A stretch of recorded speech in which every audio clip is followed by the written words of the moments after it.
मोहन 40 वर्षाच्या आतली लोकमान्य टिळक सोडले तर बाकीची सगळी मंडळी 40-42 या वयाच्या आतमध्येच गेलेली आहे. पण त्या 15 वर्षाच्या काळामध्ये केवढं मोठं काम करून गेली आहे. अशा इन्स्टिट्यूट उभ्या करून गेलेली आहे. स्वतःसाठी न जगता सतत समोरच्यासाठी जगण्यामध्ये आपल्याला कळतही नाही आपण कधी मोठे झालो, आपल्याच मनामध्ये आणि वयाने सुद्धा. मस्त प्रत्येक दिवस असा सण असायला पाहिजे. त्याच्यासाठी वेगळी काहीतरी आपल्या राखी बांधायला बहिणीला तसं नाही. ती रस्त्यावर असताना तिची आबरूला कोणी हात घालत असेल तर त्यावेळी त्याला कंठस्नान घालणं ही राखी बांधणं आहे. तिथे तिथे तुमच्यातला पुरुष दिसला पाहिजे. बरं, माझ्या काही या मुलीसुद्धा काय त्या विकलांग नाही आहेत, त्यासुद्धा भिडतील. पण मला असं वाटतं की ही पहिली जबाबदारी आपली मुलांची आहे. माझं वय अजून 16चं आहे आणि माझं तेवढंच ठेवणार मी मरेपर्यंत. आणि तसंच ठेवायचं. वय होतच नाही, वय इथे होतं फक्त. विवंचना फक्त माझी मुलं मी नेहमीच म्हणतो आपण कशा कबरी बांधलेल्या आहेत 4 भिंती स्वतःभोवती. स्क्वेअर फीट फक्त कबरीचे वेगळे आहेत. कोणाचे हजारांमध्ये आहेत, काही शेनमध्ये आहेत. पद्धती नावाची जी गोष्ट होती, मुलं कशी छान एकमेकांना वाढायची, कधी काय कोण किती लहान मोठं, एक ह्याच्याकडेवर ना त्याच्याकडेवर, त्याच्याकडेवर ना त्याच्याकडेवर. आता फक्त त्या चौकोनी कुटुंबामध्ये ती 2च मुलं आणि सतत ध्यास मला परदेशी जायचं आहे. अरे तुमच्यावर आमचं एक सरकार म्हणून जाऊ दे. आता तुम्ही त्या दिवशी आपण काय करतोय, आपल्या देशाला नावं ठेवण्यामध्ये धन्यता मानणारी आपण मंडळी आहोत. काय देश, काय लोक, काय आहेत गलिच्छ लोक आहेत, काही राजकारणी पण चांगलीही आहेत. स्वातंत्र्य ज्यावेळी मिळाल्यानंतर आमच्या मंडळींना माहिती नव्हतं राज्यकारभार कसा चालवायचा. इथपर्यंत आणलं की आमचं भारत. काय वाईट केलं? काँग्रेसनी काहीच केलं नाही असं नाही म्हणून चालणार.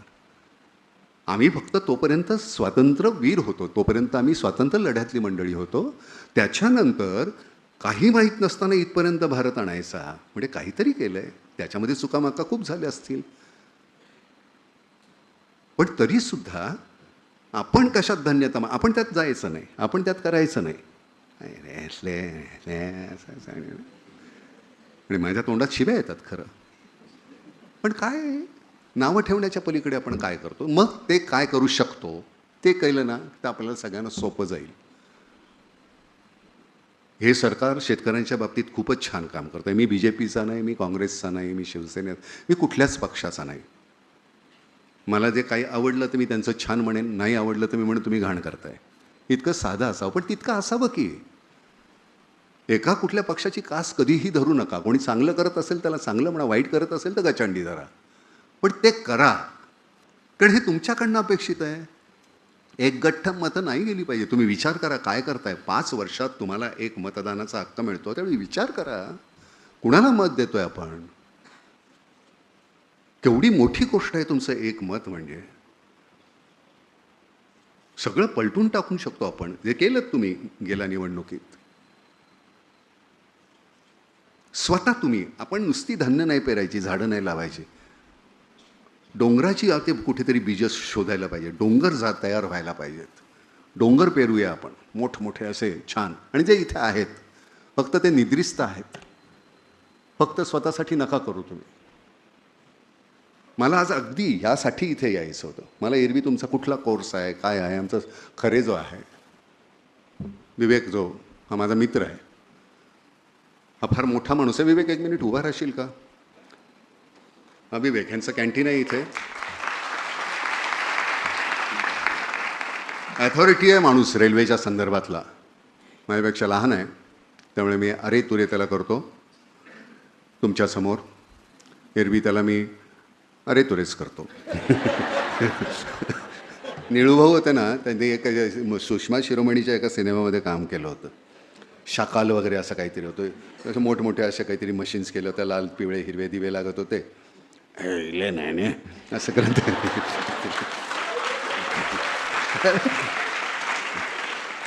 तिथे गेल्यानंतर त्यांचा असा मोठा कोट बीट आणि काहीतरी वेगळ्याच पद्धतीचे केस वगैरे केलेले.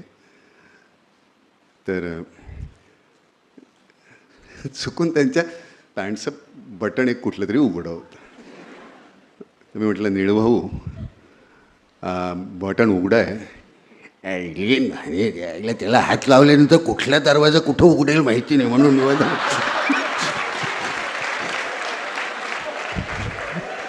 म्हणून बटनाला हात लावत नाही, कारण ती इतकी बटणं आहेत, कुठला लावलं कुठला दरवाजा उघडेल काय सांगतं.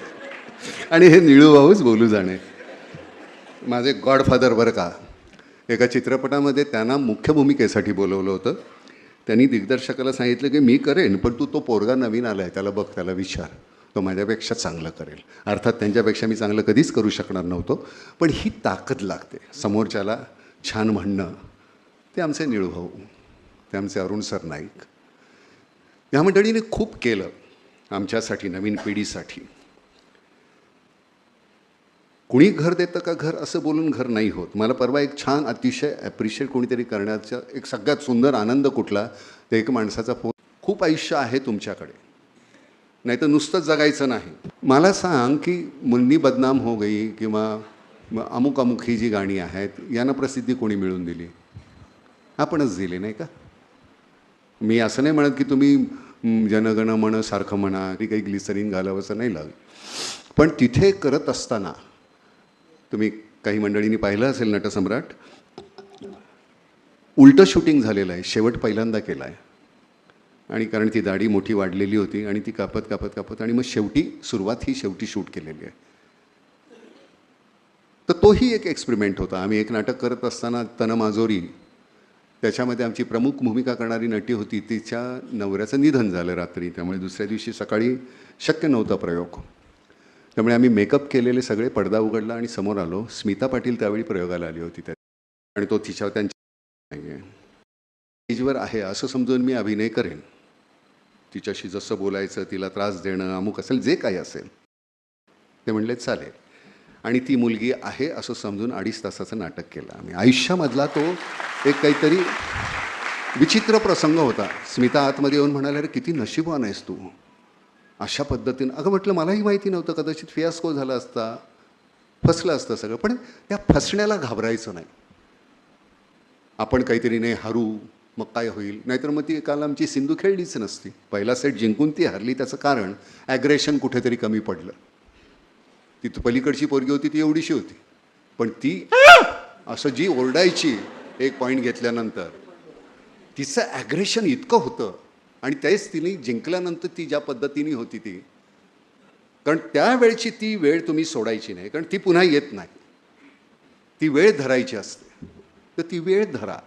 खड्डे झाले, खड्डे झाले, खड्डे झाले, मी आपलं त्याच्यामध्ये डांबराची खडी घेऊन मी ते बुजवतो. माझा रोजचा हा रस्ता आहे जिमला जाण्याचा. मग तिथं रोज मी जर का एखाद्या दिवशी खड्ड्यात गेली गाडी, तर मी उतरणं पडलो तर मग मी माझा तो खड्डा मी बुजवेन. निदान आपण प्रत्येकाने आपल्या रागावरचा बुजूया ना, नंतर त्यांची गचंडी धरू आपण. पण आता ते होईपर्यंत जे खड्डे आहेत, केवढे मोठे खड्डे आहेत, आपण बुजूया तेवढ्या पुरते, मग नंतर धरू त्यांना. आता चंद्रकांत, आपले कोण मंत्री, चंद्रकांत पाटील, नाही पाटील, त्यांनी काल सांगितलं की असे कॉन्ट्रॅक्टरच नाहीत चांगले की जे चांगले रस्ते बनवतील. मग कर्नाटकातून बोलू. आम्ही काल कर्नाटकातून जाऊन आलो. तिथं आपण एक शाळा बांधलेली आहे. तिथे एक मोठा हॉल बांधलेला आहे. का कानडी मंडळी आपली नाही आहेत, तीही आपलीच आहेत. तिथंही गरीब मंडळी आहेत, तिथंही भूक आहे, तिथंही दणी आहे. रस्त्यावर एक खड्डा दिसेल तर हराम. मग चंद्रकांत पाटलांना मी ह्या माध्यमातून सांगतो की तुम्ही कर्नाटकातले कॉन्ट्रॅक्टर घ्या.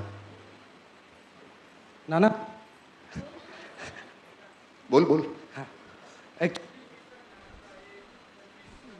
माईक माईक बघ, ऐकू येत नाही आहे. हां बोल बोल. हां 15 ऑगस्ट होतं ना, त्याच्या दुसऱ्या दिवशी म्हणजे असंच सगळ्या मित्रांना फॉरवर्ड केलं एक मेसेज व्हॉट्सअपवरती की let's collect flag which fallen on road ग्राउंडवरती. हां, पण मला तशी पुरेपूर साथ, पण तू गोळा केलेस का? माझा स्वतःचा त्याच्यावरती मी ते असं येतो ना की आपण ते फ्लॅग्स विकत घेतो, पण ते आपल्याला नीट सांभाळता येत नाहीत. आपण ते पाडतो. एवढं बेसिक नॉलेज आपल्या मुलांनाच नाही आहे. तू केलंस ना, पण मला अजून साथ हवी जास्त. नाही तू करत राहा. मी मगाशी म्हटल्याप्रमाणे मी माझ्या रस्त्यात आलेलं जे आहे ते उचलत राहीन. मागच्याने उचलायचं की नाही त्याचं त्याला ठरवू दे. लाज वाटून तरी करतील. अरे आपल्या फ्लॅग आपल्याला तिथे सिग्नलवर विकावं लागतं, अशी आपली दैन्यावस्था आहे. फ्लॅग विकावा लागतो गरीब मंडळीनं सिग्नलवर. ₹5, ₹10, ₹15 इतकं स्वस्त झालेलं आहे सगळं. त्यामुळे तुझं तू करत राहा. म्हणून मी तेच नाम हे फक्त आपलं करणं. फडणवीसांनी काय केलं किंवा बाबांनी काय केलं मागच्या काँग्रेसनी, त्याचं नाही आपण उहापोह करायचा. ज्या दिवशी तुम्ही राजकारणात उतरणार असाल त्या दिवशी मग तुम्ही त्याचा विचार करा. पण आपण जी संस्था किंवा आपला विचार हा आपल्या स्वतः आपण मी माझा आहे तो मी करत राहीन एवढ्यासाठी करावा. काय ग?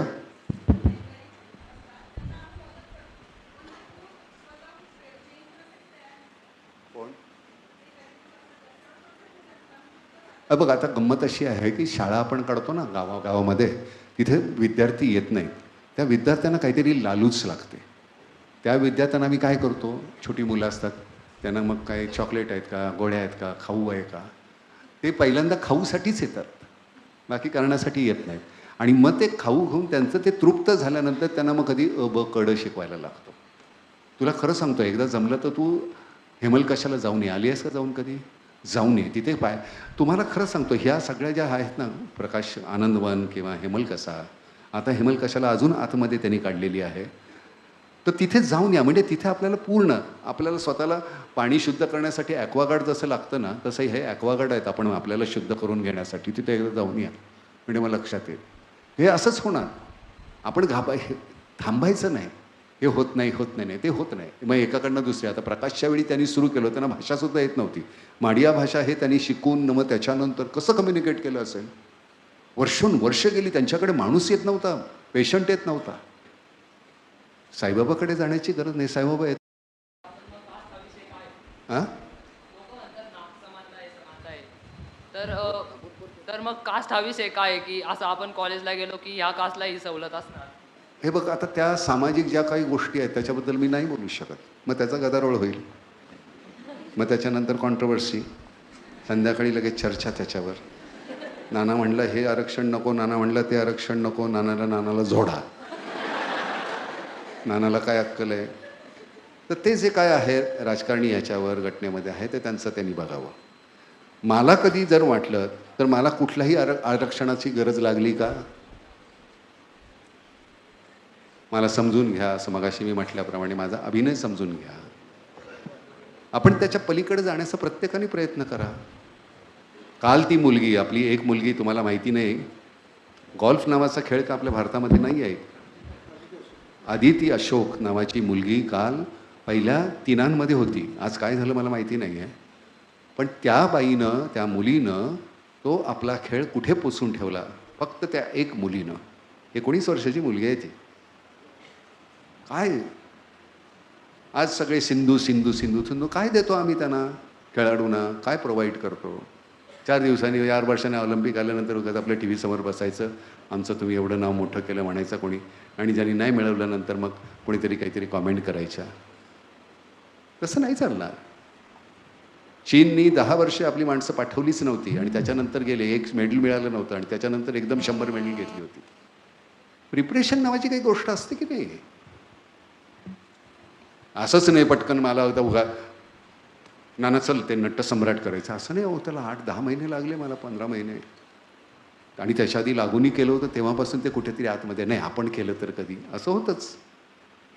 To be or not to be, that is the question असं म्हणत असताना ते इथून आलं पाहिजे, इथे रिजलं पाहिजे. ते म्हणजे डोळे मिटले म्हणून काय बोलायचं आहे, पुढचा शब्द काय हा माहिती नाही. ते आपोआप रंध्रातून तुमच्या यायला पाहिजे, नुसत्या कंठातून नाही. आणि ते खरं सांगतो की ते बोलत असताना शॉर्ट झाल्यानंतर नाटक असलं की कसं की प्रत्येक प्रयोगामध्ये आपल्याला वेगळा काहीतरी प्रकार करता येतो. सिनेमात तसं जमत नाही, एकदा केलं की केलं. मग असं बोलू का म्हणजे मी 15 पद्धतीनं तो शॉर्ट दिलेला आहे. To be or not to be, that is the question. जगावं की मरावं. बरं तो माणूस शैक्षणिक पातळी किती आहे त्याची, तो किती शिकलेला आहे, तर त्याच्याप्रमाणे त्याचं सगळ्या आरोह अवरोह असतील ना.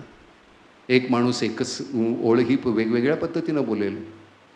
प्रत्येक ते तुमच्या संस्कारावर आणि शिक्षणावर अवलंबून आहे तुम्ही कसे बोलता. आणि संस्कार म्हणजे काय सरते शेवटी माझ्या वाट्याला मी शूद्र होतो हा माझा काही गुन्हा होता, मी वैश्य होतो हा काय माझा गुन्हा होता, मी क्षत्रिय होतो हा काय माझा मोठेपणा होता, किंवा मी ब्राह्मण होतो हे काय माझं दैव होतं. आलो बाबा, ज्या ज्या ह्याच्यात आलो इमानानं, त्या एरवी आपण तसेच सगळ्याच वर्णामधून जातच असतो एका आयुष्यामध्ये. कधी आपण ब्राह्मण असतो, कधी वैश्य असतो, कधी क्षुद्र असतो, कधी क्षत्रिय असतो. त्या त्यावेळी तुमच्या ह्याच्या